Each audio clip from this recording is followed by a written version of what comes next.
Paz e graça para você ligado nessa emissora. Começamos mais uma edição do Vejam Só Entrevista.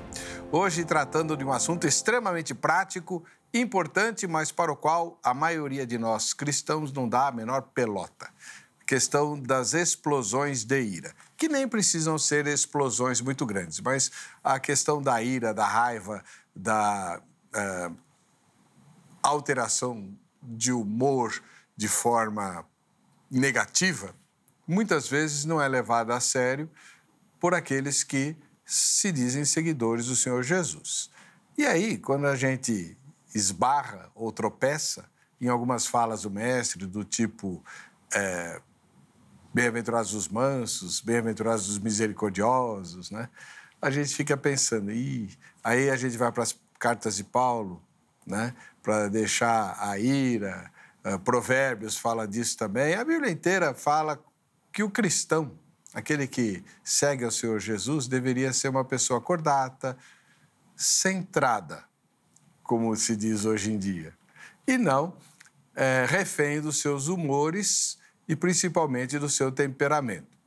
Como eu sou, desde nascido, alguém irascível, e meu pai era 10 vezes pior que eu fiquei pensando, como que eu posso lidar com isso de maneira a resolver de forma definitiva esse defeito meu, que não condiz com o que Deus espera de mim. Aí eu conheci um irmão muito querido, ministro da mesma denominação que eu, da Presbiteriana Independente, e que está nos ensinando todas as semanas pela internet a sermos pessoas absolutamente centradas. Reverendo professor Dr. Valdinei Ferreira, paz e graça, seja muito bem-vindo. Um prazer, um privilégio tê-lo aqui. Eu que agradeço o convite, Heber. Sempre uma grande alegria para mim estar no Vejam Só, não é? E poder ser entrevistado por você, a gente manter esse diálogo. E os temas que a gente tem tratado aqui nas minhas visitas estão sempre nessa linha do comportamento, né? Seja comportamento visto à luz da palavra de Deus e pelos desafios que a gente tem no mundo contemporâneo. Então, me sinto muito feliz e à vontade para a gente conversar sobre esse tema. O reverendo Valdinei, ele é graduado em várias disciplinas, é professor de teologia, ele é também doutor em sociologia. Sociologia. Né? Foi pastor da primeira igreja presbiteriana independente do Brasil, a Catedral Evangélica de São Paulo, por longos anos, né? Foi o único pastor que não saiu de lá morto. todos ficam lá até falecerem, mas o reverendo Valdinei saiu para capitanear um projeto bastante inovador e muito útil de reflexão a respeito da nossa relação individual com a vida, com o mundo, com Deus, além da oração, que é a questão do mapa centrante. Fala um resuminho do que é o mapa centrante, reverendo. Então, Heber, eu me senti desafiado em iniciar o mapa centrante pela junção da experiência, da vivência com algumas disciplinas, algumas práticas, né, que eu via que me faziam bem. Pela via acadêmica, a via do estudo, eu entrei nisso pelo caminho da sociologia, porque quando a gente começa a observar, por exemplo, 1/3 da população relatando problemas com ansiedade. Quando você tem um problema de 1/3 da população relatando dificuldades com ansiedade, você não tem uma questão individual, você tem um problema que é coletivo, né? E se é coletivo, diz respeito ao modo como a gente está vivendo, né? Como é que as nossas relações estão estruturadas, como é que nós trabalhamos, como é que nós nos organizamos no mundo de hoje, né? Então, o meu desafio para tentar entender, não é, os problemas comportamentais vem dessa dimensão coletiva. E está dando certo? Olha, eu me sinto muito desafiado, né? Porque quando você acha que entendeu, né, e tem um outro aspecto que não foi contemplado, né, das questões, mas tem funcionado muito bem e o que eu noto é uma receptividade muito grande, independentemente do grupo social. Você toma, por exemplo, eu falei no início do ano, numa empresa de construção civil, para o pessoal de obra, pessoal do chão lá de fábrica, e para um grupo de executivos, para um grupo de médicos, de pessoas que estão desempenhando funções tidas como de alta complexidade, e todos têm enfrentado o mesmo problema em relação à ansiedade, em relação a autocontrole. Então, isso me desafia bastante, perceber que é generalizado o problema. Muito bem. Você que acompanha a gravação do Vejam Só, tem o privilégio, de participar da nossa conversa aqui. É só mandar a sua mensagem aí pelas nossas redes sociais, que a Angélica me avisa pelo ponto e eu vou pôr a sua pergunta ou o seu comentário no ar, tá? Faça isso o quanto antes para dar tempo de a gente encaixar todo mundo aqui nessa entrevista com o reverendo Valdinei. Como cristão sincero, pode lidar com a ira e, obviamente, questões correlatas. E já vou pôr no ar a nossa enquete para você responder. Vamos lá. Em sua opinião sincera, essa palavra sincera faz toda a diferença, viu, meu irmão, minha irmã? Nada de respostas automáticas. Em sua opinião sincera, o pecado da ira é algo grave hoje em dia? Considerado grave? Você acha que os crentes e as comunidades evangélicas ou cristãs, as comunidades cristãs levam o pecado da ira a sério? Sim ou não? Vamos ver no final da edição o resultado parcial dessa pesquisa. Eu já respondo, não é. Nem para mim, muito menos. Eu, pelo menos, nunca vi ninguém, eu tenho mais de 40 anos de ministério, sendo disciplinado por ser irascível. Ira é pecado, reverendo? Ira é um caminho que leva ao pecado. Paulo diz, irai-vos e não pequeis. Assinalando claramente que a ira pode desembocar em pecado, Mas eu acho que é importante dizer que, mesmo que não culmine num pecado, num ato ofensivo contra o próximo, a ira faz mal. A ira destrói a saúde emocional, destrói a saúde física. Por isso, ainda que ela não resulte em alguma coisa agressiva externamente, internamente ela vai fazer muito mal. Eu lembro de um livrinho, acho que é da editora Betânia, não lembro, bem antigo, Cristãos Explosivos. Cristãos Nervosos. Cristãos Nervosos. Eu conheço esse livro também. E tem o livro Mapa Centrante, Intoxicação Pensamentosa. Intoxicação Pensamentosa, que é o que apresenta a questão do mapa centrante. Isso. Tem uma frase que você usa no curso que eu acho muito interessante, queria que você explicasse. Centrado ninguém é, mas centrante todos podemos vir a ser. Como assim? Então, eu passei a usar esse bordão porque muitas vezes a gente acha que temperamento é um destino, E que uma vez você tem esse temperamento, você vai ser sempre desse jeito, E eu evito usar o centrado porque dá a ideia de que é alguma coisa que você adquiriu, que é um estado. E quando você aponta para o centrante como alguma coisa que você faz a cada dia, que você precisa cultivar para você estar naquela condição, naquele estado. Então, centrado no sentido de equilibrado, resolvido, ninguém é. A gente está sempre num processo de aprendizado. E aí, acho que apontando um caminho para a nossa discussão sobre a ira, um dos grandes problemas, a meu ver, para o cristão, é que o cristão foge do autoconhecimento. Muitas vezes recorrendo à oração, apontando para o Espírito Santo, como uma forma de não olhar para si mesmo e não refletir sobre os seus comportamentos, sobre as suas atitudes.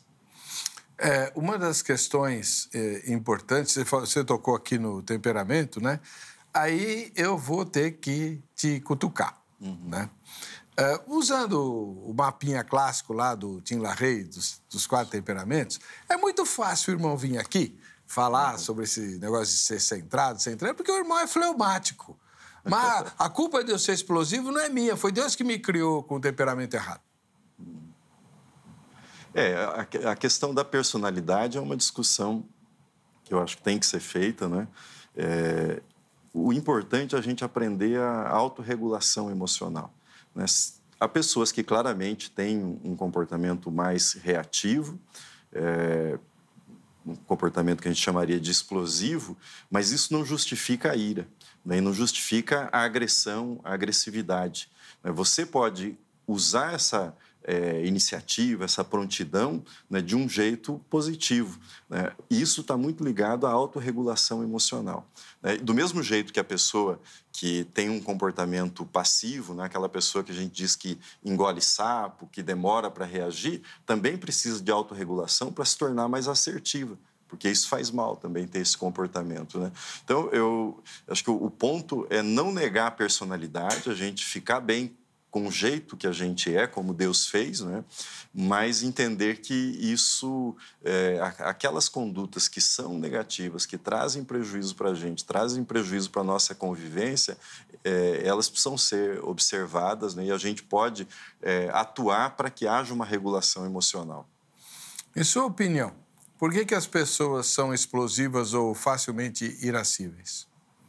Existe um elemento cultural que está presente, né? Eu enfatizo bastante isso, né? Por exemplo, você sabe, eu fui criado no interior do Paraná e era uma coisa muito forte na minha infância a experiência que toda festa na cidade, né, as quermesses, tinha uma briga e muitas vezes resultava, uma ou mais brigas, né, mas frequentemente resultava em algum assassinato, alguém ferido gravemente por faca, por arma de fogo, e a gente, como criança, né, ficava querendo entender aquelas histórias. E geralmente tinha álcool envolvido, tinha alguma discussão, às vezes por motivo banal, né? E aí o conceito de honra, né, o conceito, por exemplo, que homem não leva desaforo para casa, resolve ali, né, resultava sempre em algum tipo de agressão, em algum tipo de morte. Então, existe o temperamento, existe a personalidade, mas existe a cultura.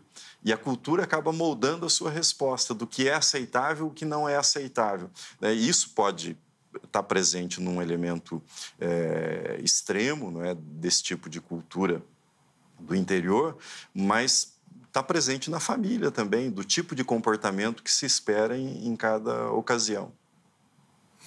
Agora, o irmão falou sobre a oração, né? Uhum. O fruto do Espírito não é a mansidão e o domínio próprio? Então, quem tem que criar isso em mim é o Espírito Santo, não sou eu. Mas Paulo diz que nós entristecemos o Espírito também, né? Então, existe um elemento de resistência ao Espírito. O Espírito nos ajuda, não é? O Espírito lança luz sobre quem nós somos. A questão é se nós queremos enxergar quem nós somos. Eu acho que é cômodo a gente empurrar para o Espírito Santo e acho que os cristãos falam de Deus para não falar de si mesmos. Falam do Espírito Santo, da oração, para evitar o olhar para si mesmos, né? E isso não ajuda no crescimento, na maturidade. O que significa olhar para si mesmo? É você observar, primeiro você ter tempo de introspecção. Hoje em dia, a gente vê as pessoas o tempo todo na tela do celular ou na televisão, a pessoa entra no carro, liga o rádio, ou está sempre fugindo de si mesmo. Tem uma história, Heber, que eu gosto muito, do Jung. Ele conta que um determinado paciente o procurou e tinha problemas comportamentais, problemas sérios de relacionamento. E o Jung, no processo de terapia, disse para ele, olha, você vai chegar do trabalho todos os dias e você vai lá para o seu escritório e você vai ficar 1 hora, né, sem conversar com ninguém, sem dar nenhum telefonema, vai ficar 1 hora no seu escritório, 1 hora consigo. E o paciente voltou na semana seguinte e fez o relato de como havia sido a semana. Ele falou, olha, na segunda-feira eu li tal obra, na terça-feira eu toquei música, e foi relatando uma série de atividades, né? E o Jung disse para ele, falou, não é isso que eu disse para você. Ele falou, como não é? Ele falou, eu disse para você ficar 1 hora no seu escritório com você. Não disse para você ficar com um bar, não disse para você ler Goethe e... Como assim? É para ficar só comigo? Sim, isso. Ele disse, mas eu não consigo suportar uma companhia, imaginar uma companhia tão desagradável como a minha. E a resposta do Jung foi: pois é esse eu desagradável que você impõe aos outros na sua convivência. Então, o caminho, né, começa com a introspecção. Quer dizer, se nós não estivermos sozinhos, né, não estivermos a sós, e esse a sós significa tempo de silêncio, não tempo no celular, não tempo com o livro, não tempo mesmo com a Bíblia, né, é o tempo com você, né, que é o momento que você se volta e as coisas começam a sentar numa autopercepção. E não havendo autopercepção, você não sabe quem é, você não sabe como se relaciona com os outros.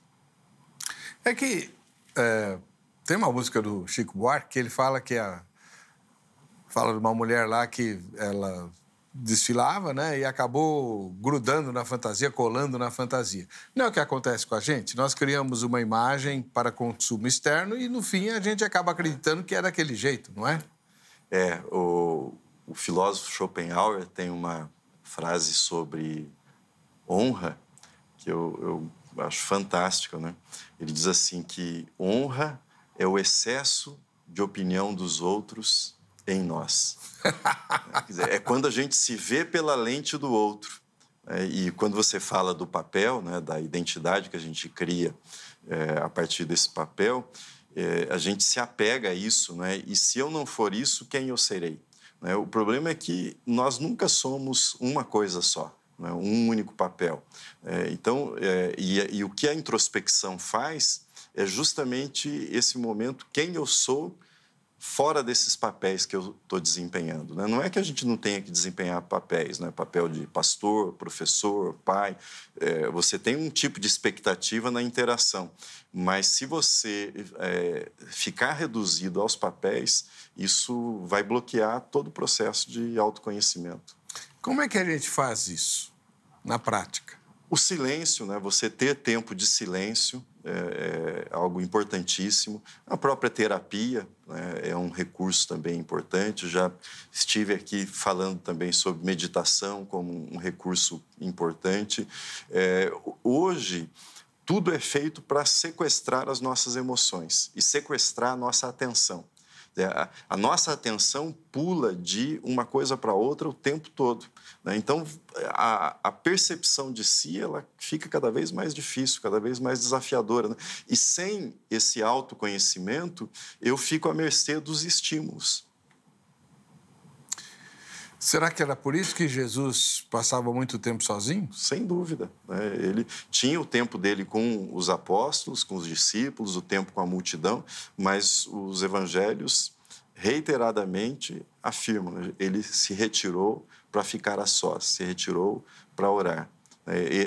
Esse momento de recolhimento ele é muito importante.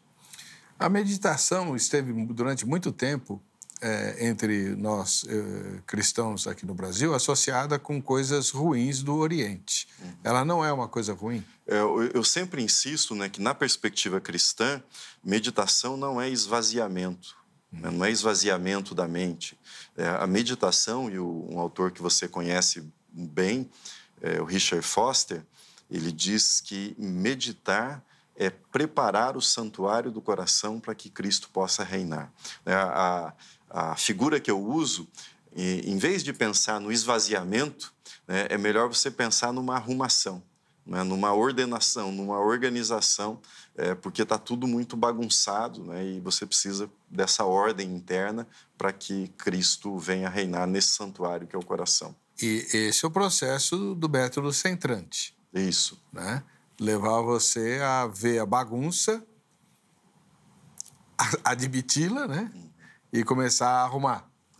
Tem uma história que eu acho que as histórias, os conceitos a gente esquece, né? Mas as histórias a gente acaba lembrando, né? Certa vez um professor que residia em Nova York foi convidado para fazer uma palestra numa cidade vizinha. E ele compareceu, ia de trem, e quando ele embarcou no trem, o cobrador, né, quem é antigo e andava de ônibus sabe do cobrador, chegou e pediu o bilhete. Ele pôs a mão no bolso do paletó, da calça, não encontrava o bilhete. O cobrador disse: eu vou conferir dos outros, já volto aqui. De fato, foi quando ele voltou, esse senhor estava de joelhos no chão, embaixo do banco, procurando, e ele pôs a mão no ombro e disse: Dr. Einstein, era Albert Einstein, eu já reconheci o senhor não precisa me mostrar o bilhete. E ele virou e disse: tudo bem, né? Obrigado pela gentileza, só estou procurando para saber para onde eu embarquei.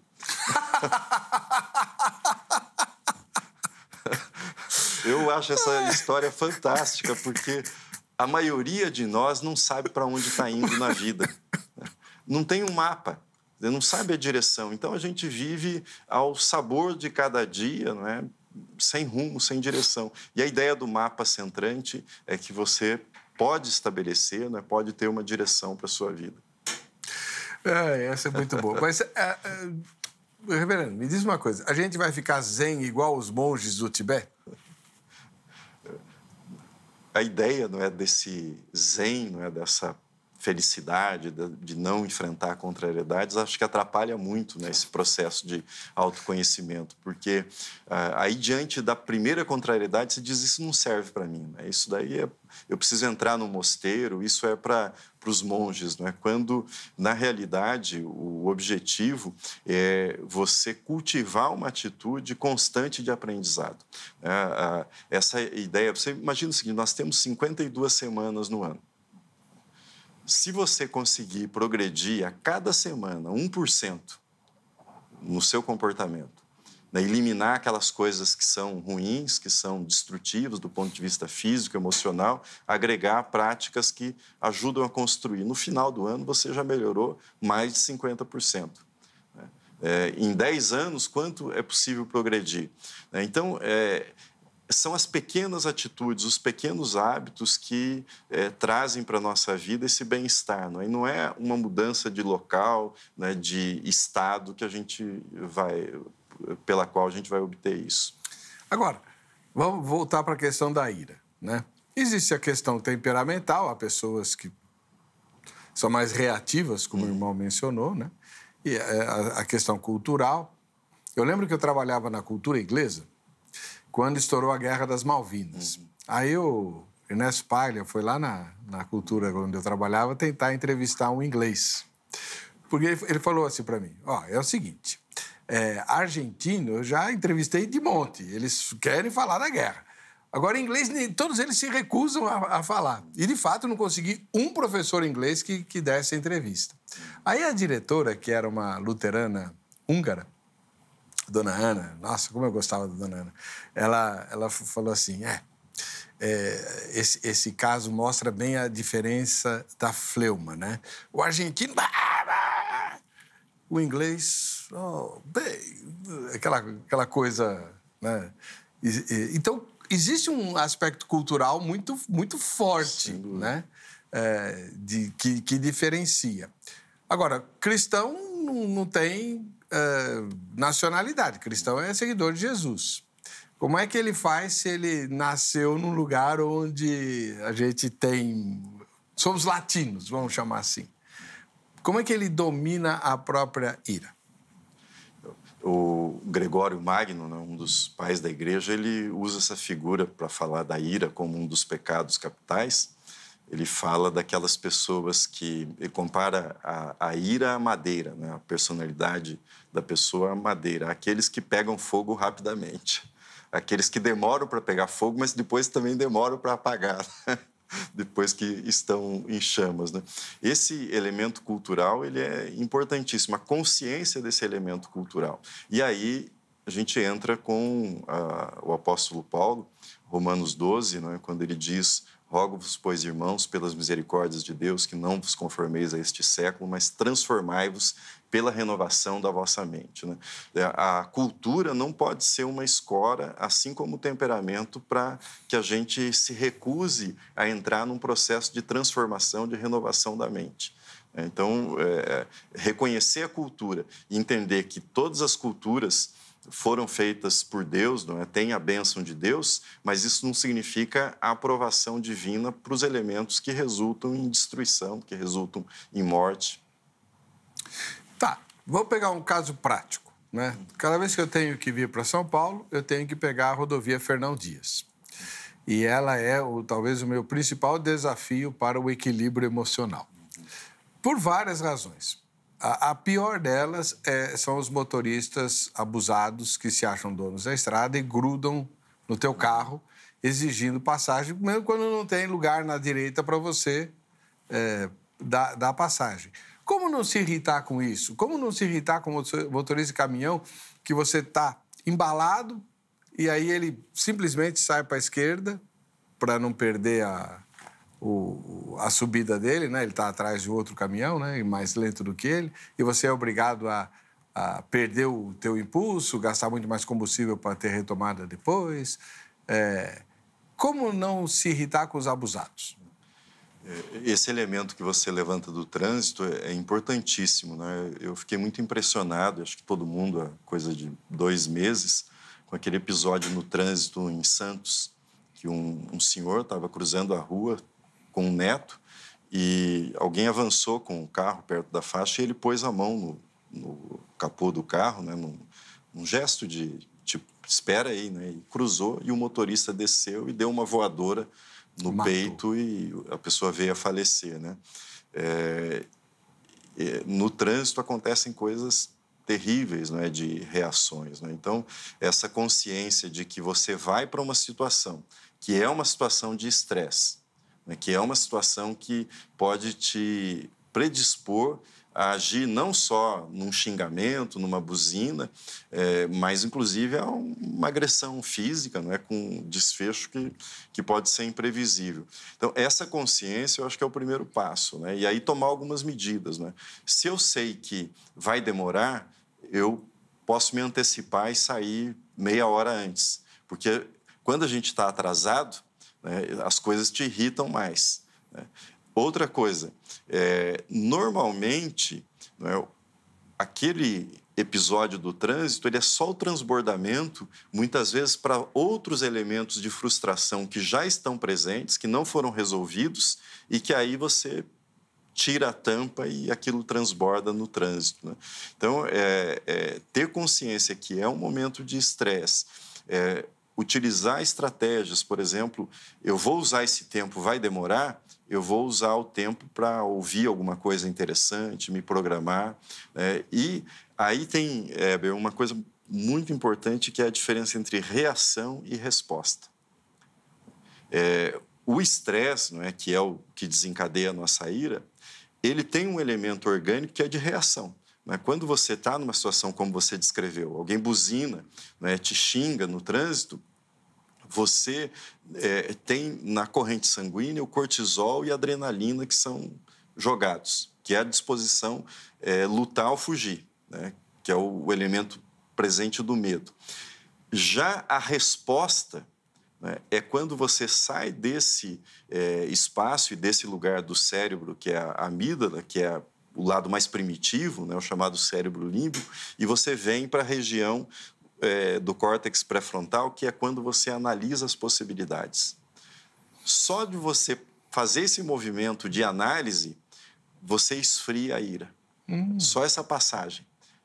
Se você entrar na reação, a reação sequestra a parte racional. E aí você começa a planejar, vou bater o carro, vou dar um tiro, vou xingar, e começa a pensar os caminhos para isso, né?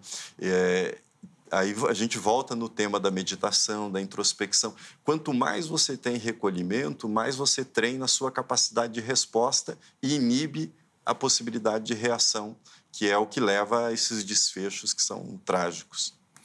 Bom, tem manifestações aqui no YouTube, né? Vamos lá.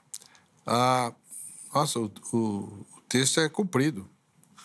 Dr. Carlos Augusto Leite da Costa. Essa teoria dos 4 temperamentos, não acredito que isso serve para os dias de hoje, pois é uma teoria de Hipócrates há mais de 2000 anos, baseada nas enzimas que determinados órgãos do corpo liberam. E hoje em dia, só de uma geração para outra, já tem alterações genéticas. Portanto, é impossível essa teoria de Hipócrates ter base sólida ou funcionar nos dias de hoje. Aí ele critica levar isso para as igrejas, né? Como o Tim LaHaye faz, tal. É o que mais tem acontecido, as pessoas ficam justificando seus comportamentos em cima do temperamento, como eu fiz no início do programa, e não se entregando ao governo do Espírito Santo. Como é que você vê essa questão dos temperamentos? O próprio livro do Tillarrey é antigo para chuchu. Hipócrates nem se liga, né? Não, eu acho que a observação dele é muito importante, né? Porque nós mesmos já levantamos aqui o elemento cultural, que não está presente na obra dele, né?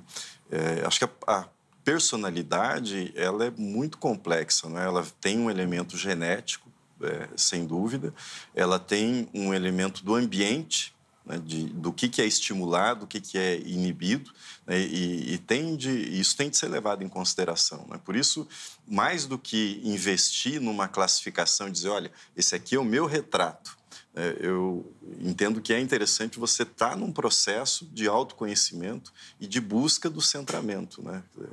Mais do que você buscar uma fotografia sua, né? É mais esse filme que está sempre em movimento, está sempre sendo produzido do que uma fotografia.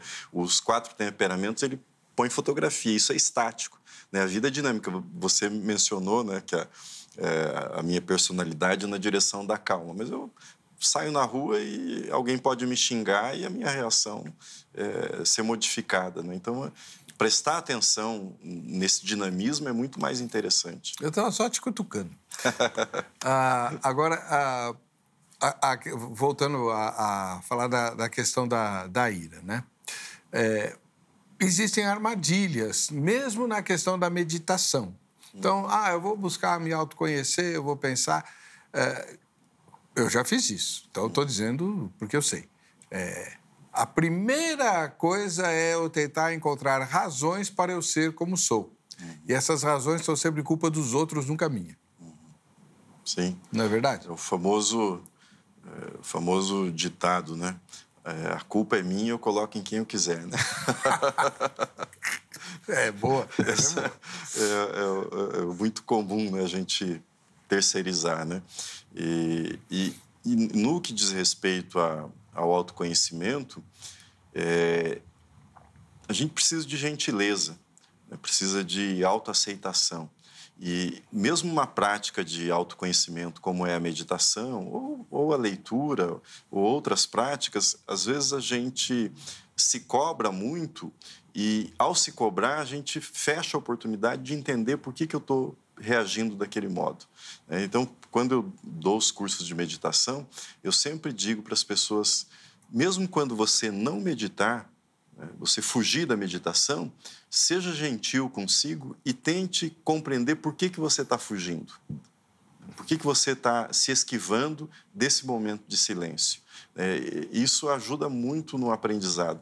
A gente tem uma cultura da performance, da cobrança, e isso só vai complicando muito mais, gerando frustração, aumentando esse conteúdo de ódio que vai extravasar. A gente está falando do trânsito, né? E eu falei do episódio lá de Santos, da voadora, mas tem microagressões no cotidiano da família, da igreja.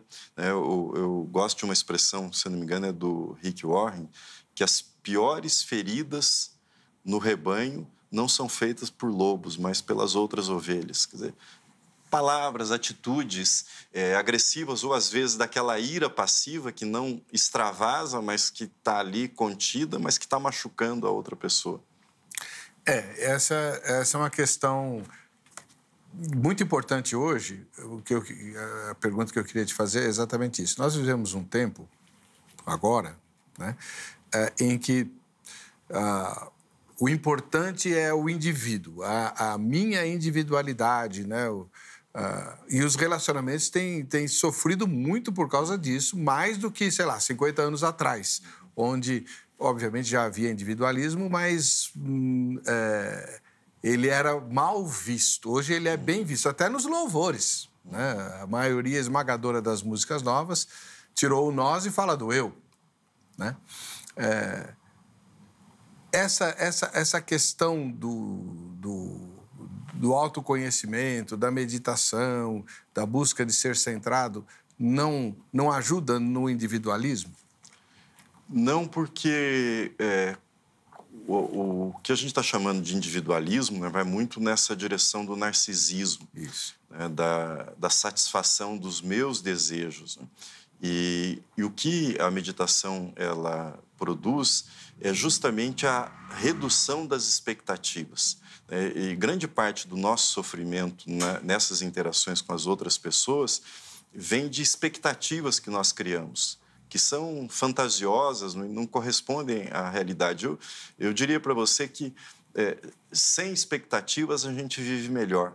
Né? Por que eu tenho que exigir que o outro seja dessa ou daquela maneira, de acordo com as minhas expectativas, e não posso olhar para quem ele é, né, sem esse tipo de cobrança e de expectativa? Mas isso só é possível se eu conseguir reduzir também as minhas expectativas, as minhas cobranças, né, as minhas imposições. E o que a meditação, o autoconhecimento produz é justamente você estar menos cheio de si, no sentido do comportamento egoísta e narcisista, e mais acessível ao outro, né? Por exemplo, para a escuta do outro. Né? Normalmente, o processo de conversa, né, de diálogo, ele é contaminado já enquanto o outro está falando, eu estou pensando a resposta, ou estou imaginando por que ele está falando aquilo e não estou escutando de fato o que ele está dizendo. Eu quero desarmar outra pessoa. A ideia do... Eu vou fazer uma confissão, que já fiz aqui várias vezes. Uma das razões de eu ter deixado os debates do Vejam Só foi essa percepção de que o debate, muitas vezes, ele, com muita facilidade, extravasa para o desejo de vencer o outro e não de procurar a verdade. Exato. Né? Tem uma expressão que eu ouvi, eu não vou saber dizer quem usou, né? Não vou poder dar o crédito, não é minha, né? Mas a gente fala em introspecção, né? E a meditação tem a ver com esse processo de introspecção. E a expressão usada, acho que é um neologismo, foi outrospecção, né? Que a gente não precisa só de introspecção, mas de outrospecção no sentido de ouvir o outro, né? E ouvir o outro desarmado, né? O que ele tem a dizer. Se for necessário fazer perguntas, né? Faça as perguntas necessárias, mas para você se assegurar que você, de fato, está ouvindo a outra pessoa. Então, voltando à questão da meditação, quando ela produz a introspecção, ela também te prepara para essa outrospecção, né? Para esse ouvir o outro e não debater com o outro, não vencer o outro. O irmão falou que a ira faz mal. Ela faz mal mesmo ou isso é mito? Daniel Goleman, que é o grande estudioso, né, referência e propagador do conceito de inteligência emocional, ele cita várias pesquisas, não é, na área de cardiologia, mostrando que como essa presença, o aumento do cortisol, da adrenalina e da gordura, né? E isso é uma coisa muito interessante. Quando nós ficamos irados, na nossa corrente sanguínea, o organismo joga mais gordura. E isso leva ao aumento das placas e da redução da capacidade do coração. Né? E há ampla documentação sobre como a ira facilita a ocorrência dos infartos. Tá, e o que eu faço, então, quando eu fico nervoso? Primeira coisa é a gente entender que você tem um processo. Né? A sua resposta ao momento que desencadeia a ira, ela começa a ser preparada antes. Né? E tem a ver com o seu estilo de vida. Então, não é o momento, né, encontrar uma chave e dizer, olha, fazendo isso eu vou sempre evitar a ira. Quer dizer, tem a ver com como você leva a sua vida. Né? Por isso eu volto ao mapa centrante. Atividade física, movimento, alimentação. Né? Há, por exemplo, a ingestão de café, de estimulantes que vão te deixar mais nervoso e mais predisposto à ira. O não dormir, né? O estar cansado, isso também vai te predispor a ficar intolerante. Então, não é o foco só no momento, né, de uma receita, uma chave, dizer, olha, isso aqui vai resolver no momento da ira. Né? É como você vive, né, que determina como você responde às situações estressantes que desencadeiam ira. Tá, você falou da alimentação, é uma coisa importante, mas tem o P e o A. do mapa. Movimento, alimento, pensamento e atitude. Né? No pensamento, eu destacaria, né, a questão do propósito. Você ter um propósito de vida, né? Você saber para que você vive. Né? E isso também é um elemento importantíssimo para a gente lidar com a ira. Né? Se a minha vida é uma vida guiada pela noção de amor ao próximo, se a minha vida é guiada pela ideia da imitação de Jesus, isso me dá um recurso importante para lidar com os momentos de ira. Você mencionou que deixou de fazer os debates, né, porque percebia essa ideia de vencer o outro, né, e certamente o debate é um elemento que pode suscitar ira, né? Cansei de ver. Com muita frequência, né? E eu tenho dito, até falei na minha última live, né, fiz uma live sobre como eu vejo Deus hoje. Meu próximo assunto é esse, a live. E entra essa ideia, né, de que a gente deve defender Deus, ela abre as portas para a ira, né, e para, em nome de um comportamento zeloso, eu descontar a minha raiva na outra pessoa. E quando, na verdade, Deus não precisa de defensores, precisa de imitadores na pessoa de Cristo, né, que sejamos imitadores de Cristo. E você não vai encontrar em Cristo esse desejo de vencer o debate. Mas Jesus discutia com os escribas e fariseus. Sim. E não em termos, assim, digamos, muito centrados. Vamos lembrar, né,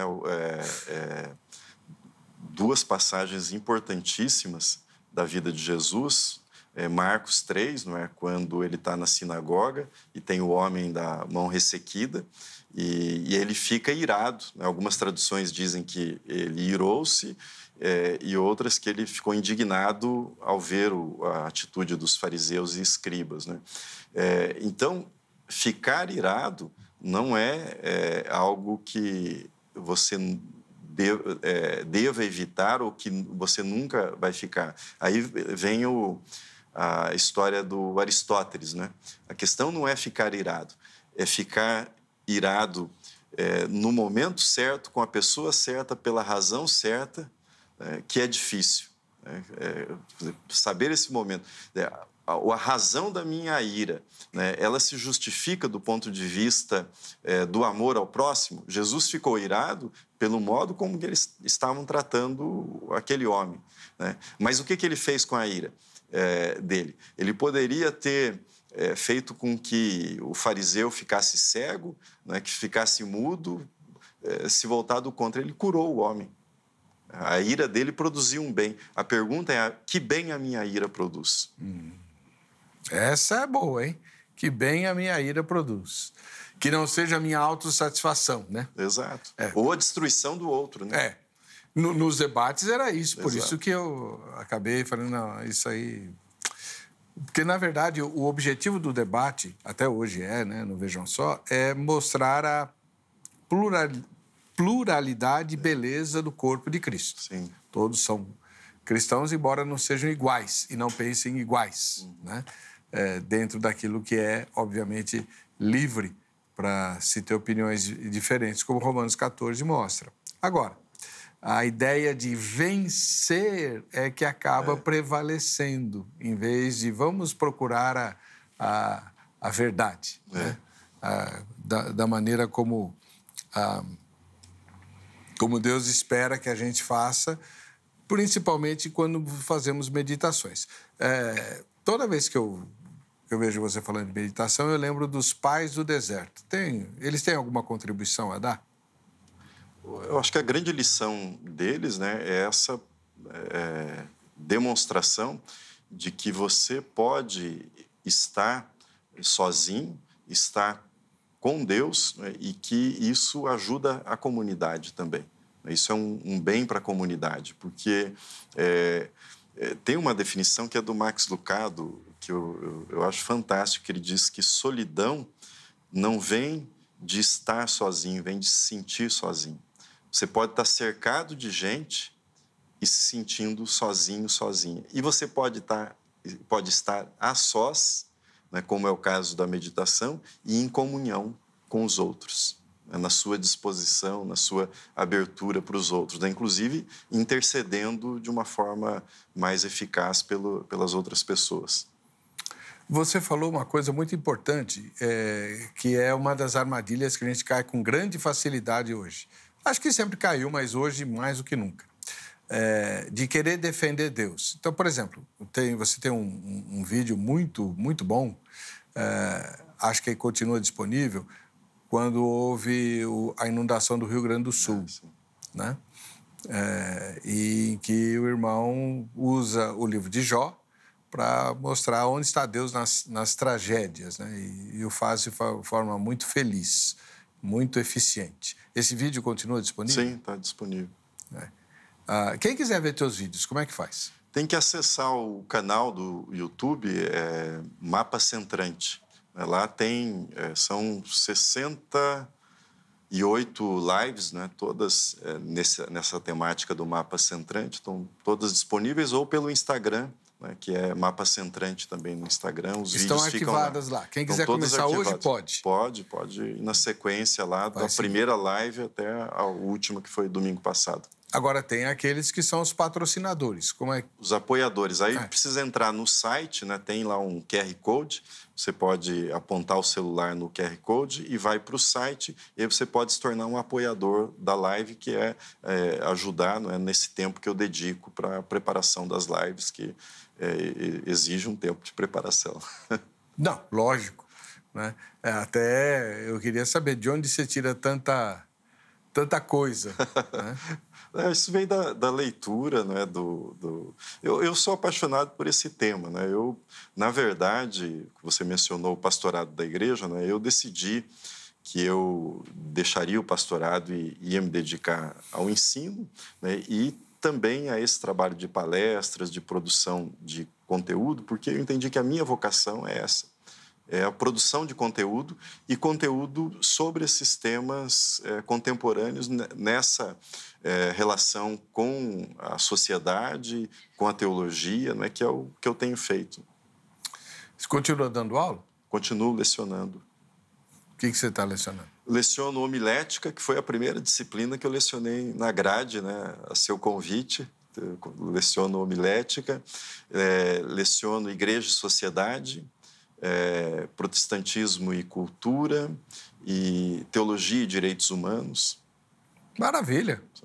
Na FATIP, tudo na FATIP. Na FATIP e também no Servo de Cristo. No Servo também. No Servo, agora no mês de agosto, eu leciono uma disciplina chamada Desafios Religiosos da Atualidade. Maravilha. Bom, eu vou antecipar a saída para o intervalo, mas logo depois a gente volta. Vamos mostrar as fotos de quem assiste ao programa, está concorrendo aos sorteios, etc. Mas vamos continuar a nossa entrevista, porque a gente quer saber, quer terminar essa entrevista sabendo como vencer o pecado da ira. E a primeira coisa que a gente já concluiu é que ira é pecado, sim, e veneno também. Aliás, é pecado porque é veneno, né? Tudo que é pecado é porque faz mal, embora nem sempre a gente enxergue de forma clara isso. Deus não estabelece coisas como contrárias à sua vontade por capricho, né? Porque ele é um desmancha-prazeres. Não, todas as questões ligadas a evitar o pecado são benéficas para nós, mesmo que a gente assim não enxergue. E a gente vai voltar a essa questão da ira. Por exemplo, como é que a gente faz no casamento, né? A gente volta já. Antes de sair, muito importante o que eu vou dizer para você. Você verificou, né, que o reverendo Valdinei citou várias passagens da Bíblia, além de inúmeros escritores de várias correntes diferentes. Então, essa amplitude de conhecimento é uma das razões de ele ser tão centrado como é, né? E você pode ser também, começando a conhecer a palavra de Deus. A Grade tem um curso, ele deu aula lá, né? Que vai te mostrar a Bíblia como ela é, em 2 níveis diferentes. Tanto no nível mais básico, que não é um cursinho básico, não, é bem sofisticado, e depois um curso mais profundo, um nível mais profundo. Para você, tudo em EAD, tá? As aulas são gravadas e você assiste às aulas de onde você estiver. 0 Operadora 11 3115-0819 é o telefone em São Paulo para quem gosta de falar com pessoas e se informar de maneira direta. Quem já está mais habituado com o mundo virtual pode entrar a qualquer tempo no site agrade.com.br e ali você vai ter todas as informações também. Aproveita, quem fizer isso, e visita o site da HIT, né? O HIT TV Oficial. Lá você tem, além de conhecer a nossa emissora, tem o campus para que você possa cooperar conosco, fazer com que o Vejam Só Entrevista seja cada vez melhor, sugerindo temas, sugerindo entrevistados ou fazendo críticas, tá bom? Tudo é bem-vindo. A gente volta já já.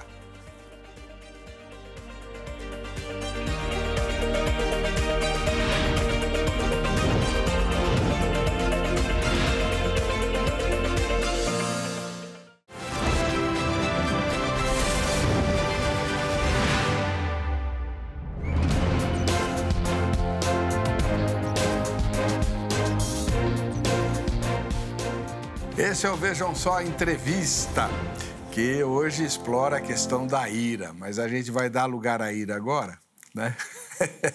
Para ver as pessoas que estão assistindo ao Vejam Só, que bateram a sua fotografia, bateram a fotografia do tempo do onça, né? Enfim, que se fotografaram e enviaram a foto para nós. Se você, como eu, não sabe fazer isso, né? Tirar fotografia e enviar para nós, chama teu neto, tua neta aí, que faz na hora para você. Facinho, é muito fácil. E aí você concorre aos brindes que o Vejam Só Entrevista, além de a gente se conhecer melhor. Então, 3 pessoas cada programa a gente apresenta aqui. A primeira delas vem do Rio Grande do Sul, lá de Pantano Grande. Vera Lúcia e o netinho Henri, né? Rio Grande do Sul, Pantano Grande, tá aí. Né, o Henri e a dona Vera Lúcia. Muito legal. Deus abençoe, viu, irmã? Ela é da Mulheres que Vencem, olha lá. A irmã faz parte do Ministério Mulheres que Vencem. Tá vendo a camiseta dela ali? Maravilha. Paz e graça, viu, dona Vera? Agora a gente vai para Cariacica, no Espírito Santo. O Guilherme Pedroni é nosso telespectador lá. Aí, Guilhermão, viu? Deus abençoe. Também temos jovens assistindo ao Vejam Só, olha lá, né? Um grande abraço para você no Espírito Santo. E na capital paulista, o Claudinei Melo, nosso telespectador, né? Valeu. Bateu a foto com um programa que eu mesmo estou apresentando, né? É mais raro, porque uma vez só por semana que tem o Vejam Só Entrevista, né?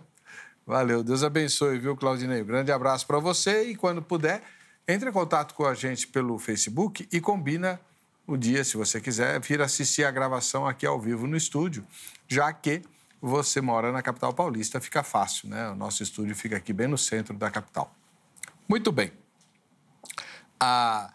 Reverendo Valdinei Ferreira, especialista em processos mentais e emocionais para as pessoas ficarem centradas, né? O idealizador do mapa centrante, não é isso?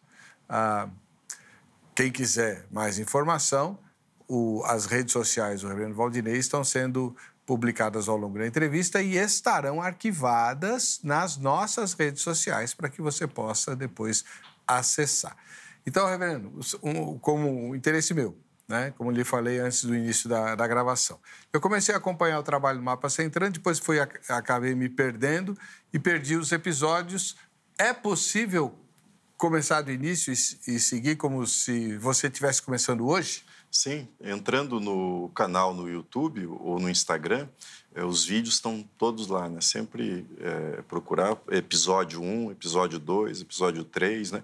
E acaba tendo esse caráter serial, né? Porque há temas que aparecem e, às vezes, 2, 3 meses depois, eu acabo voltando numa outra perspectiva, acaba dando uma sequência. E os temas são todos interligados, né, em torno dessa noção de desenvolvimento, de inteligência emocional, inteligência espiritual, né? São os conceitos que são trabalhados lá. Como é que o irmão lida com a seguinte ideia muito popular, não sei se bíblica, mas muito popular nas igrejas? A pessoa que é crente, assim, teme a Deus e leva a Deus a sério, o Espírito Santo a guia e tudo que ela faz é guiado pelo Espírito Santo. É assim? Tem um comentário do Tim Keller, né, o famoso teólogo falecido recentemente. Lá de Nova York. Até está no livro Como Amar Pessoas Difíceis e vai ter o curso Como Amar Pessoas Difíceis. Você me entrevistou aqui sobre o livro um tempo atrás. Depois eu falo sobre o curso, se você me permitir. Mas o Tim Keller diz o seguinte: ser uma pessoa com razoável estabilidade, em grande parte, depende da criação que você teve, do ambiente familiar, e nem tanto da sua conversão, do seu processo na igreja. Ele diz que muitas vezes a gente encontra na igreja pessoas muito destemperadas e a gente acha que isso nega a presença de Cristo, a salvação, né? Seria uma incoerência. Mas ele diz, olha, é mais ou menos como você comparar a saúde das pessoas que estão no hospital com as que não estão hospitalizadas. É claro que as que não estão hospitalizadas estão aparentemente melhor, né?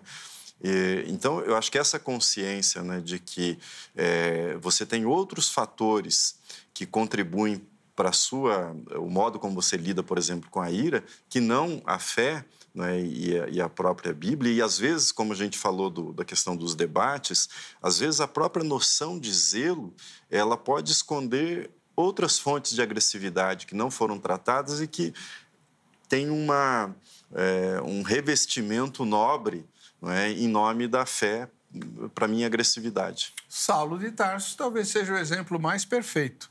Era um homem zeloso, mas que certamente estava em busca da verdade. Porém, fez coisas medonhamente horríveis, como ele mesmo confessa, em nome da religião.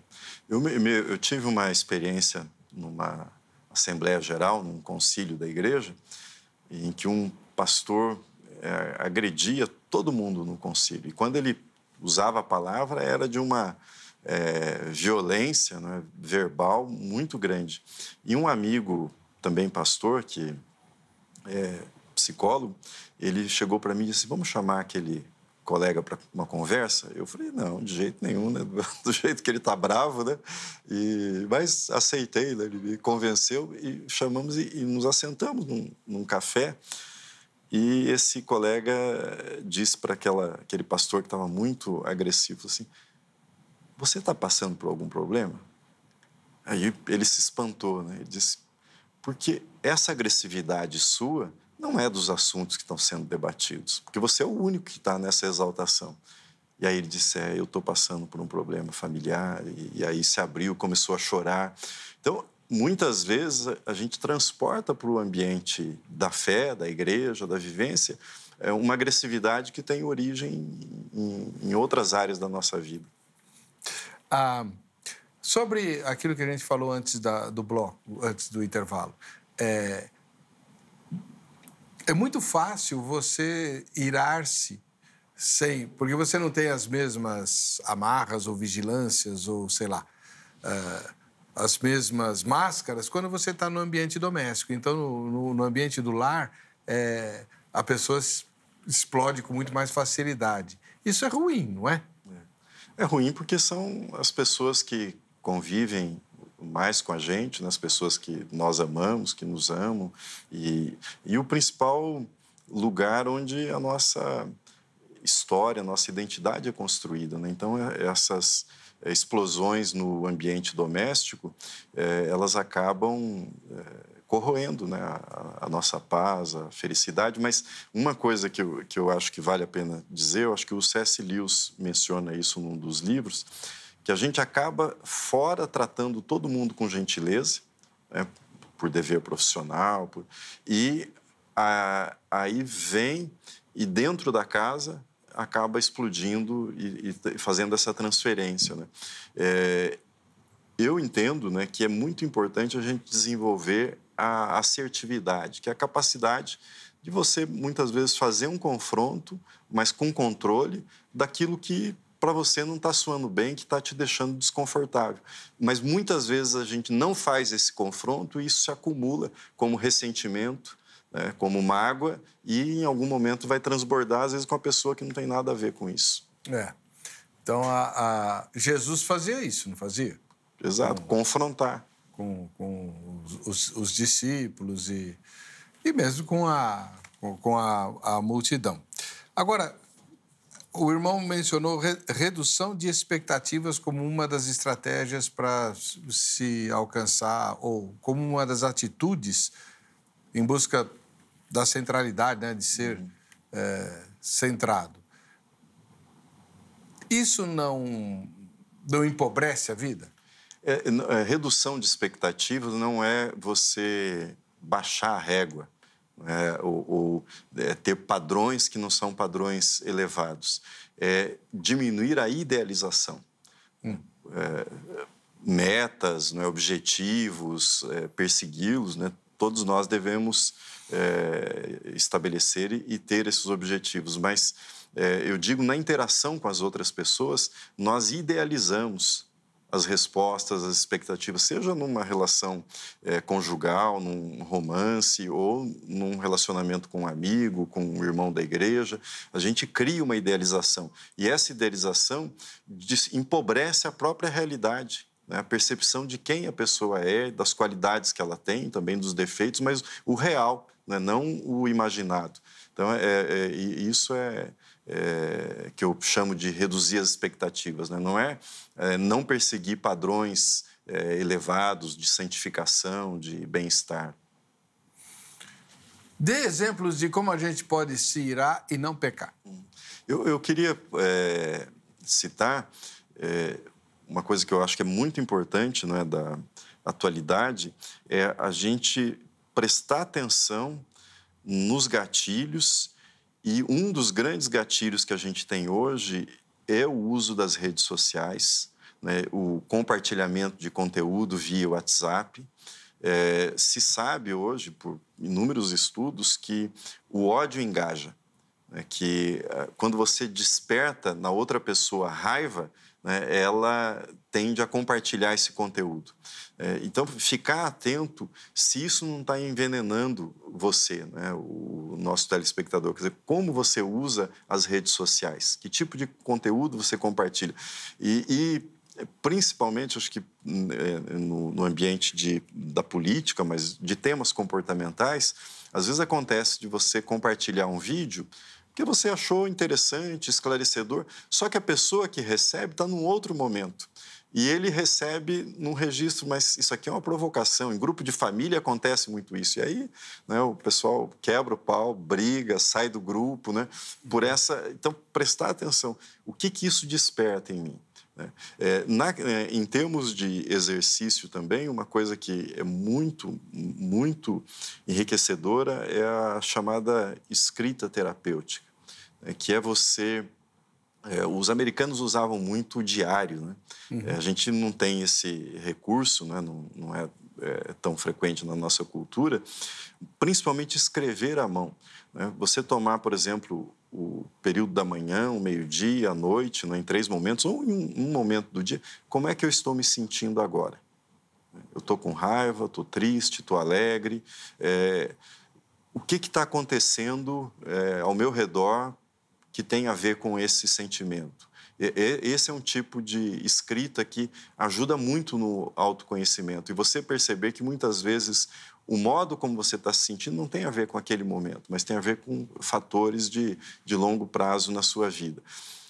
Nesse processo de escrita, também confrontar suas crenças. Crenças no sentido dos sentimentos que você tem. Eu estou triste, mas eu estou triste por quê?